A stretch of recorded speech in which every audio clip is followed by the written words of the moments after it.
శ్రీకృష్ణుడు ఇలా అంటాడు, చింతను వదిలేయ్, లేకపోతే అది నిన్ను నాశనం చేస్తుంది. ఈ రహస్యాన్ని నీవు అర్థం చేసుకుంటే నీ చింతలన్నీ తీరిపోతాయి. అర్థం చేసుకోలేకపోతే జీవితాంతం చింతల జాలంలో చిక్కుకొని బాధపడతావు. స్నేహితులారా, ఈ కథను పూర్తిగా చూడండి. మీ చింతలన్నీ పోయి స్వేచ్ఛగా జీవిస్తారు. ఎప్పుడైనా ఆలోచించారా, నీవు చింతపడినప్పుడు నిజంగా ఏం జరుగుతుంది? సమస్యకు పరిష్కారం దొరుకుతుందా? ఆ బాధ ఆ పైనే అంతమైపోతుందా? కాదు. చింత నిన్ను మరింత లోతుగా లాగేస్తుంది. ఏదో అదృశ్య శక్తి నిన్ను నెమ్మదిగా మింగేస్తున్నట్టు అనిపిస్తుంది. ఒకసారి అర్జునుడు శ్రీకృష్ణుని ఇలా అడిగాడు, ఈ చింత ఎందుకు వస్తుంది? మనసు ఎందుకు ఎప్పుడు కలవరపడుతూ ఉంటుంది? శ్రీకృష్ణుడు చిరునవ్వుతో ఇలా అన్నాడు, అపార్థ, చింత అనేది మనిషిని లోపల నిప్పు. అది ఏ పరిష్కారాన్ని ఇవ్వదు, ఏ లాభాన్ని చేకూర్చదు. ఓ పార్థ, ఒక చిన్న కథతో నీకు వివరిస్తాను. ఒక రాజుని చింతలు బాగా వేధించాయి. నా రాజ్యంపై శత్రువులు దాడి చేస్తే, నా సైన్యం ఓడిపోతే, నా ప్రజలు నన్ను ద్వేషిస్తే అని రాజులు రేయింబవళ్ళు ఆ చింతల్లోనే మునిగి ఉండేవాడు. ఒకరోజు అతడు ఒక మహాత్ముని దగ్గరకు వెళ్ళి, నేను బాగా బాధపడుతున్నాను, దయచేసి నాకు సహాయం చేయండి అని వేడుకున్నాడు. మహాత్ముడు నవ్వి, రాజు, నీకు ఒక రహస్యం చెబుతాను. దీన్ని తెలుసుకుంటే నీ చింతలన్నీ ఎప్పటికీ తీరిపోతాయి అన్నాడు. రాజు ఆశ్చర్యంతో, అలాంటిది నిజంగా ఉందా అన్నాడు. మహాత్ముడు ఒక కాగితమిచ్చి, ఇది నీవు అన్నీ అయిపోయాయని అనిపించినప్పుడు మాత్రమే తెరువు అన్నాడు. రాజు ఆ కాగితాన్ని జాగ్రత్తగా దాచుకున్నాడు.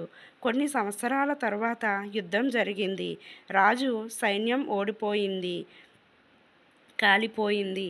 రాజు అడవిలో ఒంటరిగా మిగిలాడు. అతడు పూర్తిగా కుంగిపోయాడు. అప్పుడు ఆ కాగితం గుర్తొచ్చింది. వణికే చేతులతో దాన్ని తెరిచి చదివాడు. అందులో ఇలా రాసి ఉంది, ఇది కూడా గడిచిపోయింది. రాజు ఒక్కసారిగా ఉలిక్కిపడ్డాడు. మహాత్ముడు చెప్పింది నిజమే. కాలం మారుతుంది, పరిస్థితులు మారుతాయి. ఈరోజు భయంకరమైన సంఘటనలా కనిపించేది రేపటికి కేవలం ఒక జ్ఞాపకంగా మిగిలిపోతుంది. శ్రీకృష్ణుడు అర్జునుడితో ఇలా అన్నాడు, ఉపార్థ, చింతించకు, ఇదంతా మాయ మాత్రమే. నీ చేతిలో లేని విషయాల గురించి ఆలోచించి నీ సమయాన్ని వృధా చేయకు. కేవలం నీ కర్తవ్యాన్ని నిర్వర్తించు. ఎందుకంటే సరైన కర్మే సరైన భవిష్యత్తును నిర్మిస్తుంది. భగవద్గీత ఎప్పుడూ ఇలా బోధిస్తుంది. ఎల్లప్పుడూ మంచి కర్మలు చేయాలి. పరమాత్మ సృష్టిలో న్యాయం తప్పకుండా జరుగుతుంది. నీవు సత్కర్మలు చేసే అవి కష్టకాలంలో నీకు కవచంలా నిలిచి రక్షిస్తాయి. కానీ నీ కర్మలు అధర్మంతో నిండి ఉంటే దానికి శిక్ష తప్పదు. నీవు ఈరోజు విత్తే బీజమే రేపు నీకు ఫలంగా లభిస్తుంది. శ్రీకృష్ణుడు అర్జునుడితో ఇలా అన్నాడు, ఓ పార్థ, జీవిత సత్యం ఇదే. నీ ధర్మం, నీ కర్తవ్యం అన్నింటికీ మించినది. ఈ సంసారం జ్ఞానం అజ్ఞానం రెండింటితో నడుస్తుంది. కానీ నీవు సత్యాన్ని అనుసరించు. గుండెలు లేని గుండెలను నీవు ధర్మాన్ని కాపాడితే ధర్మం కూడా నిన్ను కాపాడుతుంది. ఈ విషయాన్ని మనం లోతుగా అర్థం చేసుకునే ముందు ఈ కథను చివరి వరకు చూడమని మనవి. మీకు ఈ ప్రయత్నం నచ్చితే దయచేసి ఈ కథను ఇష్టపడినట్లు తెలియజేయండి. కామెంట్ సెక్షన్లో జై శ్రీకృష్ణ అని తప్పకుండా రాయండి. అలాగే మనం వీడియోలోకి వెళ్ళే ముందుగా మన ఛానల్ను సబ్స్క్రైబ్ చేసుకోండి ఫ్రెండ్స్. అలాగే పక్కనున్న గంట సింబల్ని క్లిక్ చేస్తే నేను పెట్టే మరిన్ని వీడియో నోటిఫికేషన్స్ అనేవి మీ ముందు ఉంటాయండి. ఇప్పుడు మనం వీడియోలోకి వెళ్ళిపోదాం ఫ్రెండ్స్. అలాగే ఇంకా కొత్త ప్రేరాత్మక కథలు మీకు ముందుగా చేరేలా బైకాలున్న నొక్కండి. మనిషి గుండెను పరిగెత్తేటప్పుడు తాను కోల్పోతాడు. నీవు కూడా అందరూ చేసేదే గుర్తు ఎప్పటికీ వేరుగా కనిపించవు. కానీ నీ ఆలోచనలో, నీ కర్మలతో, నీ సత్యంతో మార్గం ఎందుకంటే గుండెల మధ్యలో నీవు కూడా వేరుగా నిలుస్తావు. ఎలాంటి పరిస్థితుల్లోనైనా నీ దగ్గరకు చేరుతుంది. కానీ నీది కానిది 1,00,000 ప్రయత్నాలు చేసినా నీకు దొరకదు. అందుకే జీవితంలో ఏదైనా కోల్పోయానని బాధపడటం వృధా. ఏ లక్ష్యాన్ని చేరుకోలేకపోయినా అంతా అయిపోయింది అని అనుకోకు. బదులుగా భగవంతుడు నా కోసం ఏదో గొప్పగా దాచాడు అని నమ్ము. ప్రయత్నం మనిషి చేతిలో ఉంది, కానీ ఫలం ఈశ్వరుడి చేతిలో ఉంది. ఎవరికైనా సాయం చేయడం మంచిదే, కానీ మన వల్ల ఎవరి మనసు గాయపడకూడదని ఎలా గుర్తించుకో. ఎవరి మనసు బాధ పెడితే ఆ బాధ మనకు ఏదో రూపంలో తిరిగి వస్తుంది. మన వల్ల ఎవరైనా ఏడిస్తే అప్పుడు మనకు తెలియదు, కానీ ఆ బాధ మనపై వచ్చినప్పుడే దాని వేదన తెలుస్తుంది. భగవద్గీత ఇలా బోధిస్తుంది: జరిగిన ప్రతిదీ ఈశ్వర సంకల్పంలో భాగం. గతించినది మంచే, జరుగుతున్నది మంచిదే, జరగబోయేది కూడా శ్రేష్టమైనదే. జీవితంలో ప్రతి పరిస్థితుల్లో ఏదో ఒక విశ్వాసం ఉంచాలి. భగవంతుడు చేరుకోవలసిన చోటికే తీసుకెళ్తాడు. కొన్నిసార్లు జీవితంలో అలాంటి పరిస్థితులు వస్తాయి.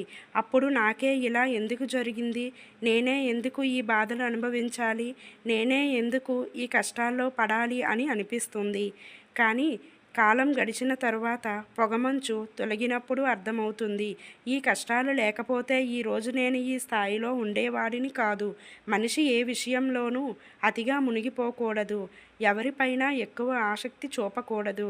ఎవరిని ఎక్కువగా ద్వేషించకూడదు. అవసరానికి మించిన సుఖం నిన్ను సోమరిగా చేస్తుంది. అతిగా కష్టపడడం నిన్ను అలసిపోయేలా చేస్తుంది. ఎక్కువగా తినడం నిన్ను బలహీనంగా చేస్తుంది. తక్కువగా తినడం వల్ల జీవితాన్ని ఎప్పుడూ సమతూలంగా జీవించాలి. సమతులం ఉన్నవాడే నిజమైన సుఖాన్ని, విజయాన్ని సాధిస్తాడు. శక్తి ఎంత ఉన్నా, ధనం ఎంత ఉన్నా, అధికారం ఎంత ఉన్నా, సత్యం, ఈశ్వరుడు నీ వెంట ఉంటే ప్రపంచంలో ఏ శక్తి నిన్ను ఓడించలేదు. అర్జునుడు ధర్మయుద్ధం చేశాడు. అతడు తన బంధుత్వాలు, భావోద్వేగాల మధ్య చిక్కుకున్నాడు. కానీ శ్రీకృష్ణుడు అతనికి నిజం తెలియజేపినప్పుడే అతని యుద్ధం చేసుకున్నాడు. యుద్ధం కేవలం ఆయుధాలతో జరిగేది కాదు. ఇది ధర్మం, అధర్మం మధ్య పోరాటం. ఇది కేవలం పాండవులు, కౌరవుల మధ్య సంఘర్షణ కాదు. సత్యం, అన్యాయం మధ్య యుద్ధం. అర్జునుడి యుద్ధం చేయడానికి ఇష్టపడ్డాడు. తను గౌరవించేవారు భీష్ముడు, గురువు ద్రోణాచార్యుడు ఉన్నారు. కానీ కృష్ణుడు అతనికి ఇలా వివరించాడు: ఈ యుద్ధం నీ వ్యక్తిగత భావాల గురించి కాదు, ఇది ధర్మాన్ని కాపాడేందుకు. ద్రౌపది సభలో అవమానం పొందినప్పుడు, పాండవులతో మోసం జరిగినప్పుడు ఒకటి స్పష్టమైనది: అన్యాయానికి వ్యతిరేకంగా నిలబడి ధర్మం. అలాగే తప్పును సహించడం కూడా పాపం. అన్యాయాన్ని చూసి నీవు మౌనంగా ఉంటే అన్యాయం చేసిన వాడితో సమానంగా నీవు దోషివి. శ్రీమద్ భగవద్గీత ఉపదేశాలను గుండె జీవితంలో ఇలాంటి కష్టాలు వచ్చినా ఉండగలగం, ప్రతి సమస్యకు పరిష్కారం దొరికేలా చేస్తుంది. జీవితంలో చీకటి కమ్మినప్పుడు, మార్గం కనిపించినప్పుడు కూడా మనసు శాంతంగా ఉంచి సరైన నిర్ణయం తీసుకోగలడు. గీత జానం అర్థం చేసుకున్నవాడికి కష్టం ఒక అవకాశంగా, ఒక పాఠంగా, ప్రతి దుఃఖం ఆత్మసాక్షాత్తు మార్గంగా కనిపిస్తుంది. ధనం సౌకర్యాలను ఇస్తుంది, కానీ శాంతి, సుఖం కేవలం సత్కర్మలలోనే ఉంటుంది. వరుసగా అసఫలతాలు ఎదురైనప్పుడు కొన్నిసార్లు తాళం చివర కూడా తెరుచుకోవచ్చు. అన్ని ప్రయత్నాలు విఫలమైన ఆశలను వదులుకోకు, ఎందుకంటే నీ తరువాతి ప్రయత్నమే నీ అతిపెద్ద విజయం కారణం కావచ్చు. రిష్టలు ఎంత చెడ్డవారైనా వాటిని తెగగొట్టుకోవద్దు. ఎంత మురికిగా ఉన్నా దాహం తీర్చుకోవచ్చు, కానీ నిపుణైన ఆర్పగలదు. జీవితంలో ఒక మనిషి అవసరం అతనితో మనసు విప్పి మాట్లాడడానికి పదాలు కూడా అవసరం లేనివాడు. నీ కళ్ళలో దాగి ఉన్న ప్రశ్నలను చదివేవాడు. ఏమీ మాట్లాడకుండానే నీ దుఃఖాల నుంచి బయటపడవేసేవాడు. ఈశ్వరుని ఏదైనా అడిగినప్పుడు అది దొరకకపోతే ఆయనపై కోపడవద్దు, ఎందుకంటే ఈశ్వరుడు నీ ఇష్టమైనది ఇవ్వడు, నీకు మంచిదైనది ఇస్తాడు. నీవు ఏదైనా పొందడానికి పూర్తిగా ప్రయత్నించి అయినా అది దొరకకపోతే ఈశ్వరుడు నీ కోసం ఏదో మరింత గొప్పగా ఆలోచించాడని అర్థం చేసుకో. నీ కళ్ళు కేవలం ఎదురుగా ఉన్నదే చూడగలవు, కానీ ఈశ్వరుడి దృష్టిలో అంతకు మించినదే. ఎవరి నుంచి ఆశించని వాళ్ళే చెడ్డ కాలంలో నీ వెంట నిలబడతారు. నీవు దగ్గరగా భావించే వాళ్ళే కొన్నిసార్లు మొదట దూరమైపోతారు. కానీ జీవిత నియమం ఇదే: ఎవరి నుంచి ఎక్కువ ఆశించవద్దు, ఎందుకంటే ప్రతి ఒక్కడు తన జీవిత పోరాటంలో ఉంటాడు. నీతో ఉండాలనుకునేవాడు పరిస్థితుల్లోనైనా నీ వెంట రాడు. వెళ్ళిపోవాలనుకునేవాడిని వెళ్ళనియ్యి. చాలా మంచిగా ఉండటం కూడా ఒక తప్పే. ఎందుకంటే నీవు మంచిగా ఉన్నావని గౌరవిస్తున్నారో లేక నిన్ను ఉపయోగించుకుంటున్నారో తెలియదు. అందుకే ఎల్లప్పుడూ సమతులంగా ఉండు. అంత మంచిగా ఉండకు. జనం నిన్ను తేలిగ్గా తీసుకునేంత అంత కఠినంగా ఉండకు. జనం నీకు భయపడేంత ఎవరి పేరైనా పదే పదే పిలిస్తే అతడు తిరిగి చూడక తప్పదు. ఎవరు నిన్ను పిలుస్తున్నారు అని అలాగే ఈశ్వరుడి నామాన్ని స్వచ్ఛమైన మనసుతో పదే పదే తలుచుకుంటే ఆయన నీ పిలుపును తప్పక వింటాడు. నీవు నిజంగా ఈశ్వరుడికి దగ్గర అవ్వాలనుకుంటే ఆయన ఇప్పటికే నీ దగ్గరే ఉన్నాడని అనుభూతి కలుగుతుంది. నీ సుఖంలో, దుఃఖంలో, నీ ప్రతి శ్వాసలో, నీ ప్రతి హృదయ స్పందనలో ఆయన ఉన్నాడు. ఎక్కువగా మాట్లాడకు. జనం నీవు మౌనంగా ఉండేందుకు ఎదురు చూసేంత కానీ అంత మాట్లాడు జనం. నీవు మళ్ళీ మాట్లాడేందుకు ఆతృతగా ఎదురు చూసేంత మాటలకు గొప్ప శక్తి ఉంది. కానీ మౌనం శక్తి అంతకు మించినది. సింహం వేటాడేటప్పుడు గొడవ చేయదు. సరైన సమయం కోసం ఎదురు చూస్తుంది. అడవిలో సింహం కంటే బలమైన జంతువులు ఉన్నాయి. కానీ సింహమే రాజుగా పిలువబడుతుంది. దాని శక్తి దాని ఆలోచనలో, దాని ఆత్మవిశ్వాసంలో, దాని అంచలంచలమైన నమ్మకంలో ఉంటుంది. సింహం తన కంటే 10 రెట్లు బలమైన ఏనుగులను కూడా చంపగలదు. ఏనుగు బలాన్ని తెలిసిన సింహం ఆత్మవిశ్వాసం, నేను దీన్ని ఓడించగలను అని చెబుతుంది. మరోవైపు ఏనుగు తన పూర్తి బలం ఉన్నా నేను సింహంతో గెలవలేను, ఈ ఆలోచనే దాన్ని బలహీనం చేస్తుంది. అడవిలో బలం కంటే మనస్తత్వం ఆట నడుస్తుంది. నీవు నిన్ను చిన్నగా భావిస్తే ప్రపంచం కూడా నిన్ను చిన్నగా చూస్తుంది. కానీ నీ ఆత్మవిశ్వాసాన్ని బలపరుచుకుంటే ఎవరిని నిన్ను ఓడించలేరు. గుర్తించుకో, నీలో నేను చేయగలను విశ్వాసం, ధైర్యం ఉంటే ప్రపంచంలో ఏ శక్తి నిన్ను విజయం సాధించకుండా ఆపలేదు. విజయం అనేదే ఎవడు తనపై నమ్మకం ఉంచుకుంటాడో, కష్టాలను భయపడడో, వైఫల్యాల నుంచి నేర్చుకుంటాడు, తన కలలను సాకారం చేసుకోవడానికి పూర్తి శక్తిని ధారపోస్తాడు. కొన్నిసార్లు జనం నీపై కోప్పడతారు, అరుస్తారు. కానీ నీవు శాంతంగా ఉండు. ఎవరైనా కోపంతో మాట్లాడితే వాడిని మాట్లాడనివ్వు. కోపంలో చెప్పిన మాటలను గుండెకు తాకనియ్యు. వాటిని విస్మరించడం నేర్చుకో.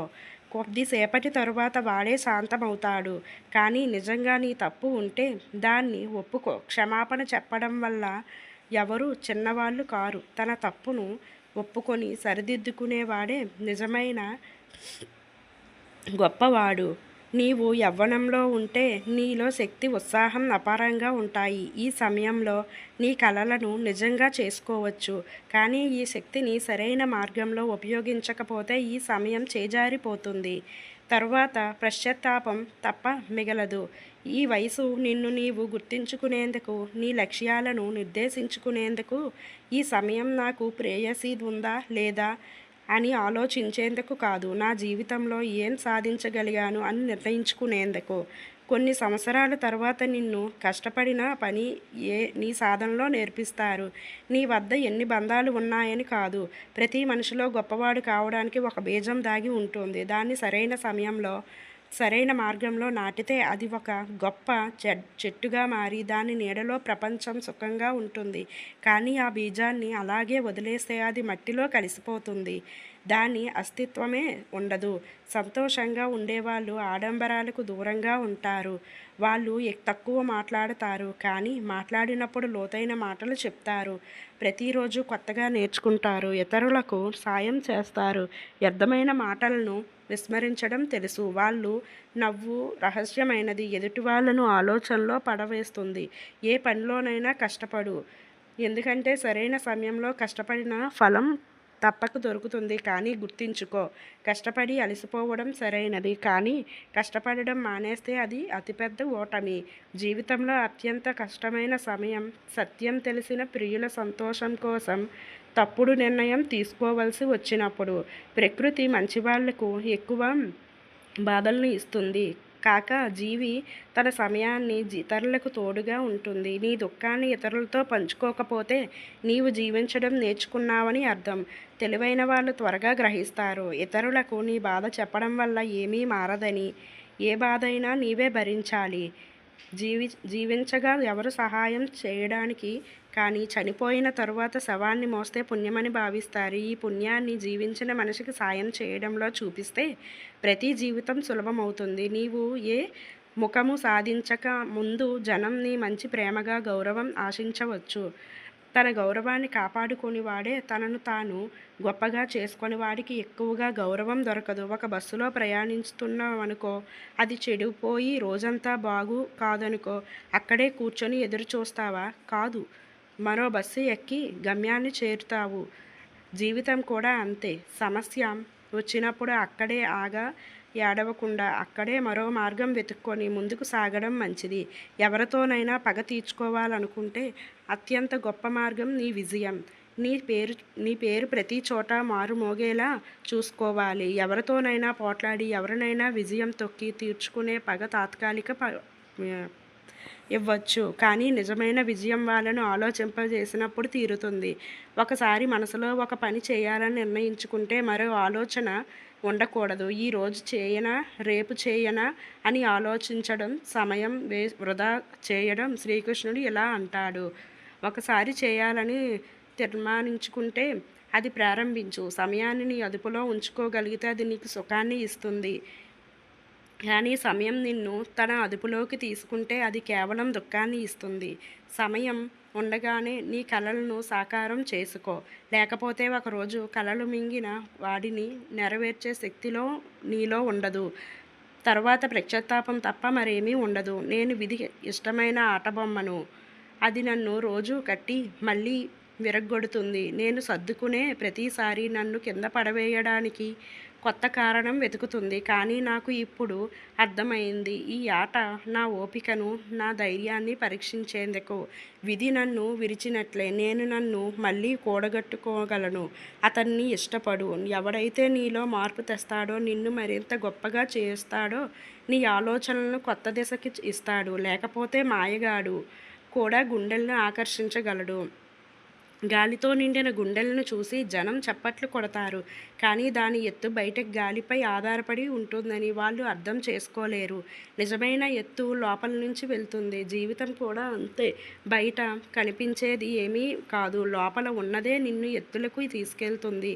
ప్రేమ, గౌరవం రెండూ సున్నితమైనవి. ఎవడికి అతిగా ప్రేమ ఇవ్వవాడు తన హద్దు మర్చిపోయేంత అతిగా గౌరవం ఇవ్వవాడు నీ విలువనే మర్చేంత చిన్న చిన్న విషయాలను పెద్దగా చేయవద్దు. లేకపోతే జీవిత విలువ చిన్నదైపోతుంది. చాలామంది కోసం జీవించాం, వాళ్ళని ఇష్టపడ్డాం.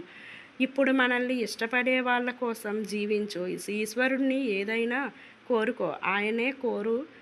ఆయన నీపై ఏ సంసారం మొత్తం నీదే. నిన్ను నిజంగా ఇష్టపడేవారు నిన్ను వదిలి ఎన్నడూ కూడా బయటకు వెళ్ళిపోరు. నిన్ను నిజంగా ఇష్టపడేవారు నిన్ను వదిలి ఎక్కడికి ఎన్నడూ. మనిషి అతిపెద్ద తప్పు తన జీవితాన్ని, తన గురించి ఆలోచన లేని వాళ్ళను సంతోష పెట్టడంలో వృధా చేయడం. కొద్దిపాటి సుఖం కోసం జీవితమంతా దుఃఖంలో గడపడం ఎంత వింత. అత్యంత శత్రువు కంటే ప్రమాదకరం. మనసు సరైన దారిలో లేనప్పుడు విధి ఎప్పుడూ చెడ్డది కాదు. కొన్నిసార్లు మనం తప్పు నిర్ణయాలు తీసుకుంటాం. కొంచెం కలిగిన వాళ్ళు ఇతరులను మూర్ఖులుగా భావిస్తారు. కానీ నిజం ఏంటంటే మనిషి మాటలు కాదు, అతని కాలం మాట్లాడుతుంది. ఎవడికైనా గర్వం అతడు తన చివరి ప్రయాణంలో కూడా ఇతరులపై ఆధారపడతాడని తెలియదా? బంధాలు అందం ఒకరి మూటను అర్థం చేసుకోవడంలో ఉంది. నీలాంటి మనుషులు వెతుకుతూ అలసిపోతే ఒంటరిగా మిగిలిపోతావు. సంతోషంగా ఉండడం నేర్చుకో. ఎందుకంటే కాలం మారినప్పుడు నీవు జవాబు ఇవ్వని వాళ్ళు కూడా నీకు నమస్కారం చేస్తారు. ఎవరి మాటలతో మంచి లేదా చెడు జరిగితే ఈ ప్రపంచం స్వర్గమైపోతుంది లేదా పూర్తిగా నాశనం అయిపోతుంది. అందుకే ఎవరు ఏం అంటున్నారు, ఏం ఆలోచిస్తున్నారు అని బాధపడకు. సామాన్యులు స్వార్థపు మాటలను అర్థం చేస్తారు, కానీ విష్టుల మాటల అర్థాన్ని గ్రహిస్తారు. సుఖంలో నీవు ఇష్టపడేవాళ్ళు నీతో ఉంటారు, కానీ దుఃఖంలో నిన్ను ఇష్టపడేవాళ్ళు నీతో ఉంటారు. సత్యం చెప్పడం అలవాటైతే ఒంటరిగా నడవడానికి కూడా ధైర్యం ఉంచుకో. ఈ ప్రపంచంలో వదులుకోవాల్సినది ఏదైనా ఉంటే అది ఇతరులపై ఆశలు. కోల్పోయిన ధనం తిరిగి వస్తుంది, మర్చిపోయిన విద్య మళ్ళీ నేర్చుకోవచ్చు, కానీ సమయం ఎన్నడూ తిరగరాదు. బంధాలకు కేవలం సమయం కాదు, సమాజం కోసం అవసరం. కానీ నిజం ఏంటంటే జీవితమంతా బంధాల మాయలో జీవిస్తాం. చివరికి తెలుస్తుంది తన తప్ప మరెవరూ తన వాళ్ళు కాదని. గుండెలు పెరిగే కొద్ది మనిషి మరింత ఒంటరవుతాడు. ఇతరులు, కుటుంబ బంధువులు ఉంటారు. కానీ నిజంగా ఎవరైనా నీ బాధను పూర్తిగా అర్థం చేసుకోగలరా? ఈ ప్రపంచంలో సూదిలా ఉండు, కత్తెరలా కాదు. సూది రెండింటినీ కలిపితే కత్తెర ఒకటిని రెండుగా చేస్తుంది. బంధాలను కలపలేకపోతే కనీసం వాటిని కోయవద్దు. నీవు స్వయంగా బాధను అనుభవించకముందు ఇతరుల బాధను అర్థం చేసుకోలేవు. ఎల్లప్పుడూ సంతోషంగా కనిపించే వాళ్ళ లోపల కూడా ఏదో ఒక బాధ ఉంటుంది. అది రాత్రులు నిద్రపోనివ్వదు.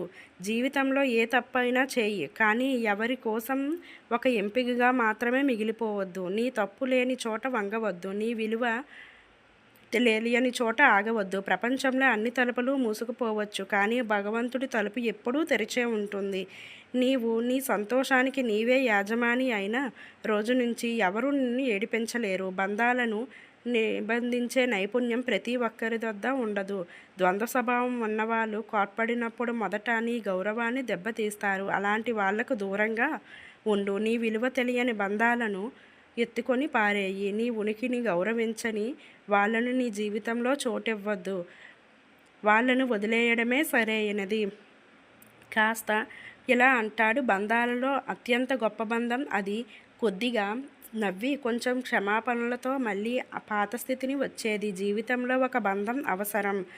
అందులో నీ దుఃఖాలను, ఫిర్యాదులను భయం లేకుండా చెప్పగలిగితే నిజమైన ప్రేమ అంటే ప్రేమను కోరుకోమని బాధపడిన వాళ్ళు మాత్రమే చేయగలరు. గుండె నుంచి నిలబడ్డ బంధాలు విధి ద్వారా లభిస్తాయి. లేకపోతే చాలామంది ప్రయాణంలో సహచరులుగా ఉన్న ఒంటరిగానే ఉంటారు. శ్రీకృష్ణుడు ఇలా అంటాడు, నీతో ఇష్టపడే వాళ్ళను ద్వేషించవద్దు, ఎందుకంటే వాళ్ళే నీవు తమ కంటే గొప్పవాడివి ఒప్పుకున్న వాళ్ళు. జీవితంలో ఒకే ఒక సూత్రం పాటించు. స్నేహంలో వెన్నుపోటు ఉండకూడదు. వెన్నుపోటు పొడిచే వాళ్ళతో స్నేహం ఉండకూడదు. నిన్ను విస్మరించే వాళ్ళతో కళ్ళు కలపడం కూడా అవసరం లేదు. తప్పును తప్పు అనే ధైర్యం లేకపోతే నీ బలం, నీ వైఖరి రెండూ వ్యర్థం. జీవితంలో అలాంటి వైఖరి పెట్టుకో. జనం నిన్ను తేలిగ్గా తీసుకోవడానికి ధైర్యం చేయకూడదు. ఎవడు ఎలాంటివాడు వాడికి అలాంటి భాషలోనే సమాధానం ఇవ్వు. ప్రపంచంలో సమయం చాలా వేగంగా నడుస్తుందని అంటారు, కానీ ఎవరైనా ఎదురుచూసే సమయం ఎంత నెమ్మదిగా నడుస్తుందో అనుభవించిన వాడికే తెలుస్తుంది. నీవు ఎంత మంచివాడివైనా ఎవరి కథలోనైనా చెడ్డవాడిగా కనిపిస్తావు. కొందరి కళ్ళల్లో నీవు దేవదూతవి, మరికొందరి కళ్ళల్లో అతిపెద్ద నేరస్తుడివి. కానీ జనం నీ గురించి ఏం ఆలోచిస్తారనేది ముఖ్యం కాదు, నీవు నిన్ను ఎలా చూస్తావనేదే ముఖ్యం. చక్కున జరిగే పరిచయంలో కొందరు సంవత్సరాలు నాటి బంధాలను మర్చిపోతారు.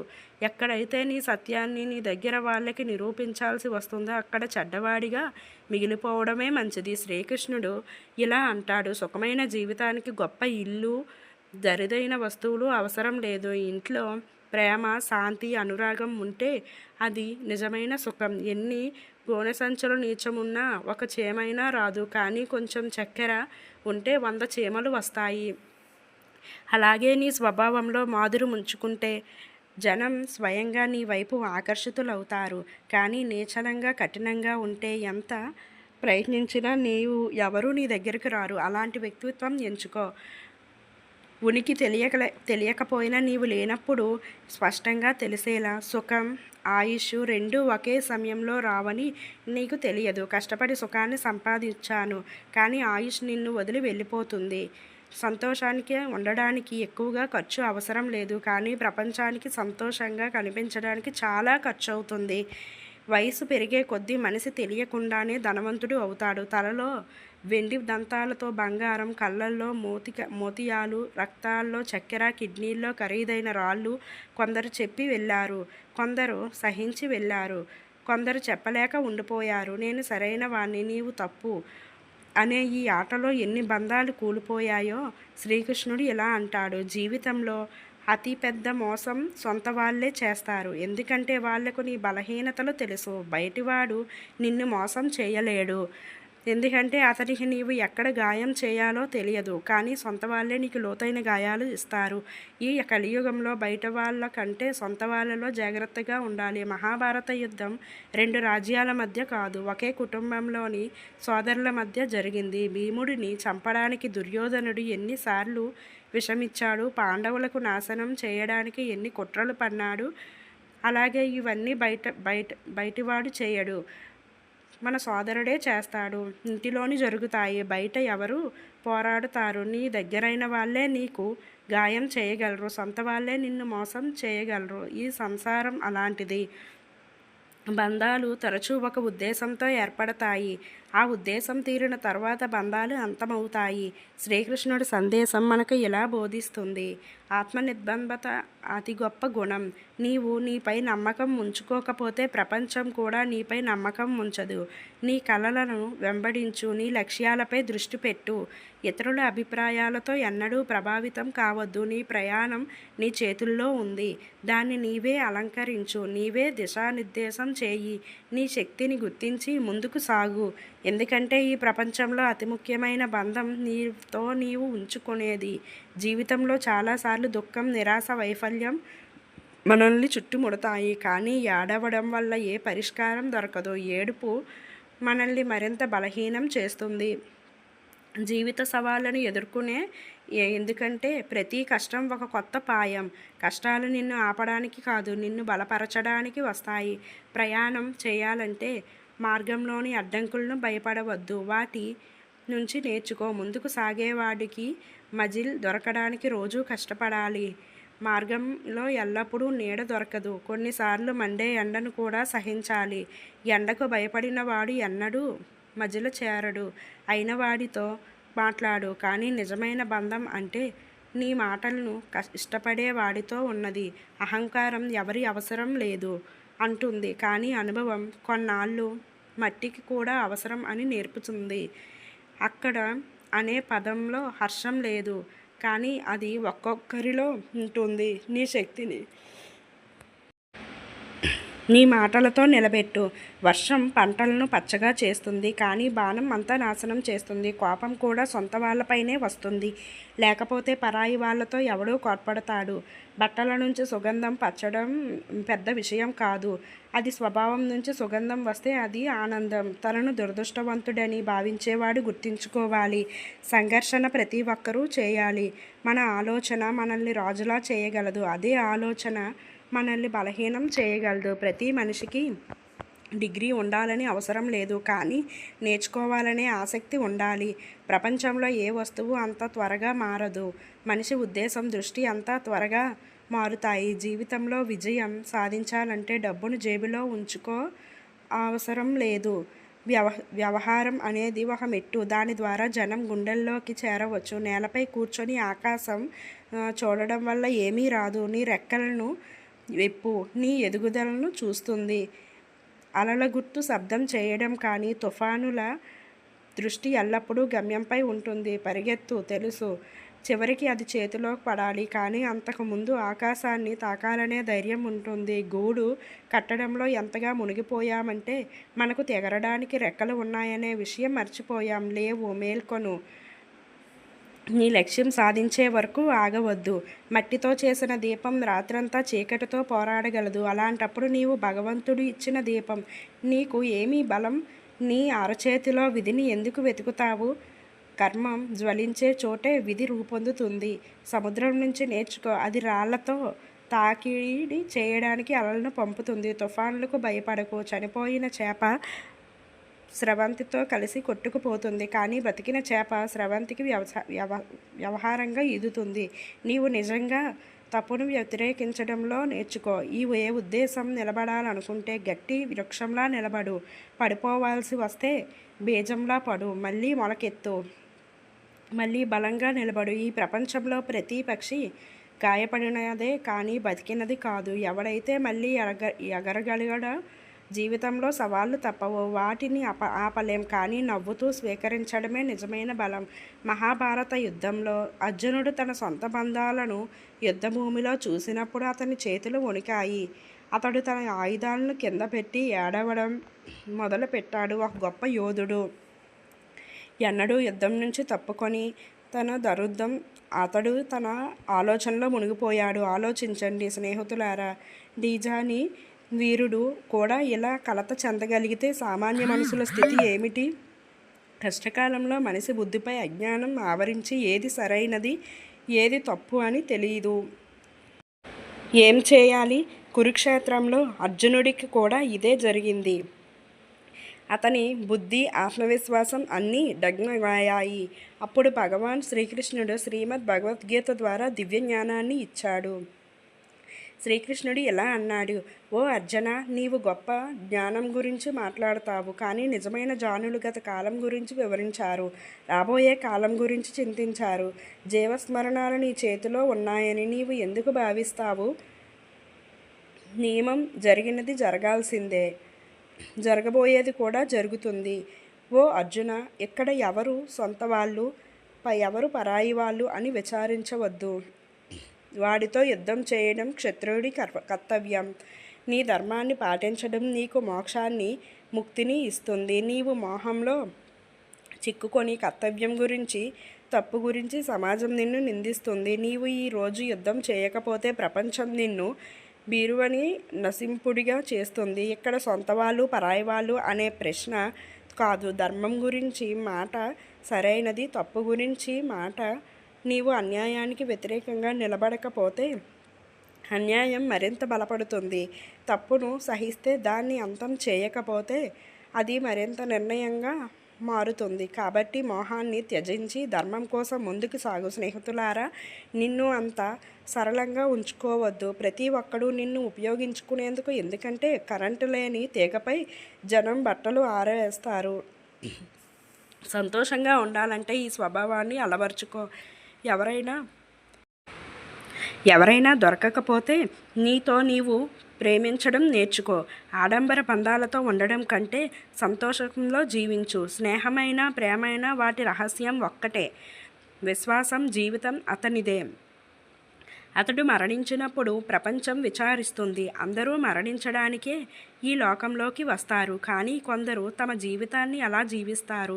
వాళ్ళ అనుపరిస్థితి కూడా వాళ్ళను అనుసరిస్తుంది. కొన్ని తప్పులను క్షమించడం కూడా అతిపెద్ద తప్పు అవుతుంది. ఈశ్వరుడిపై విశ్వాసం ఉంచు. ఆయన నిన్ను ఇక్కడ వరకు తీసుకువచ్చాడు, ముందుకు కూడా తీసుకువెళ్తాడు. జీవితమంతా సుగంధం జల్లుకున్న శరీరం బూడిదైనప్పుడు దానిలో సుగంధం ఉండదు. కానీ నీవు ఎవరి ఆత్మకు శాంతిని, ఎవరి గుండెకు సుఖాన్నిస్తే నీ శ్వాసలో ఎప్పటికీ సుగంధం నిలిచి ఉంటుంది.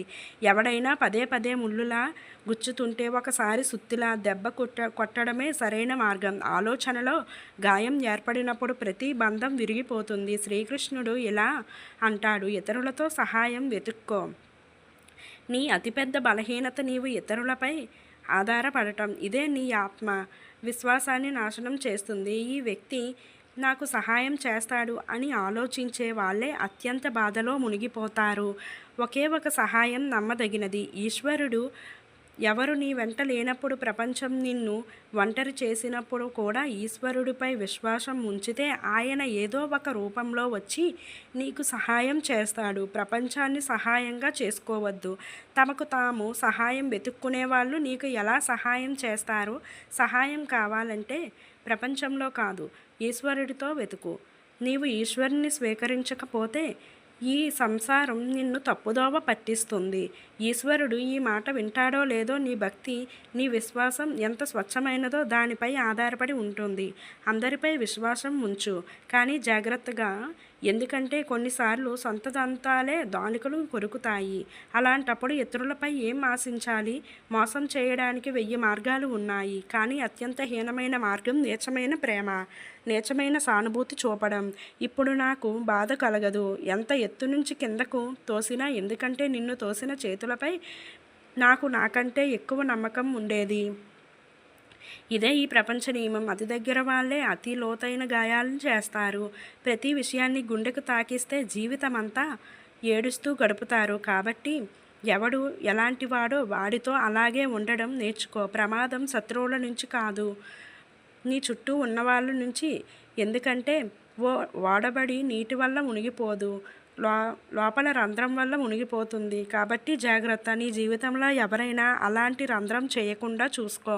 శాంతిగా జీవించడానికి 4 రొట్టెలు 2 బట్టలు చాలు. కానీ ఆందోళనతో జీవించడానికి 4 కాళ్ళు 2 బంగాళాలు 3 ప్లేట్లు కూడా సరిపోవు. మనిషి చాలా వింటాడు, జనం గురించి మాట్లాడతాడు, కానీ స్వయంగా దాన్ని అనుసరించడు. అందుకే జీవితంలో దుఃఖాలు తీరవు, మాయలోంచి బయటపడడు. అత్యంత ప్రమాదకర సత్వత్వం అజ్ఞానాన్ని గురించి వస్తుంది. ఎందుకంటే అతడు నీవు ఊహించని సమయంలో దాడి చేస్తాడు.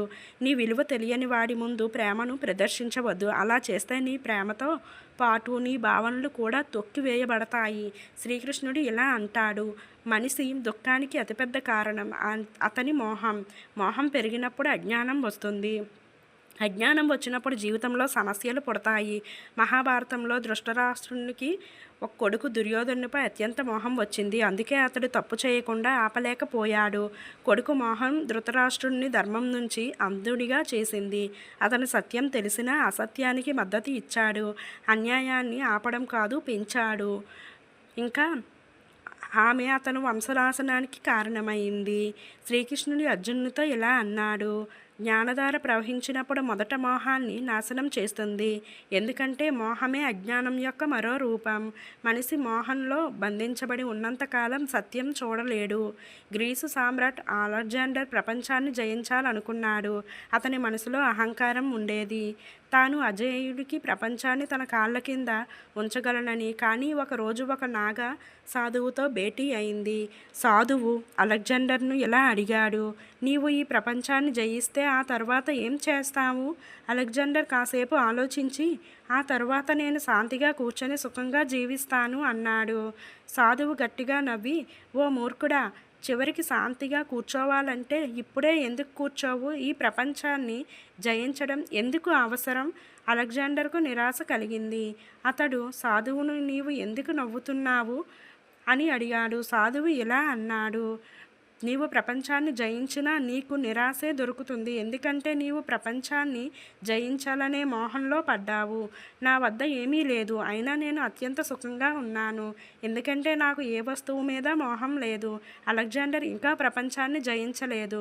కానీ సాధువు మాటలు విన్న తర్వాత అతనికి అర్థమైంది, ఏది అన్నటికీ దొరకనిది. ప్రపంచాన్ని జయించిన తర్వాత కూడా మరో మోహం అతన్ని బంధిస్తుంది. ఈ వలయం ఎన్నడూ అంతం కాదు. మోహం వల్ల జీవితంలో దుఃఖాలు వస్తాయి. ఇల్లు, కుటుంబం, విజయం, సుఖం, గౌరవం, ఎక్కడ మోహం అనేది ఉంటుందో అక్కడ దుఃఖం తప్పదు. మోహం విజయవంతమైన దుఃఖం ఇస్తుంది, విఫలమైన దుఃఖం ఇస్తుంది. శ్రీకృష్ణుడు ఇలా అంటాడు, ఎవడైతే మోహాన్ని త్యజిస్తాడో అతనికి నా కృప లభిస్తుంది. మోహం లేనివాడే పరమానందాన్ని పొందుతాడు. కాబట్టి మన వద్ద ఉన్న దానితో సంతృప్తి చెందాలి. ఎక్కువ కోరిక ఉంటే చివరికి దుఃఖమే మిగులుతుంది.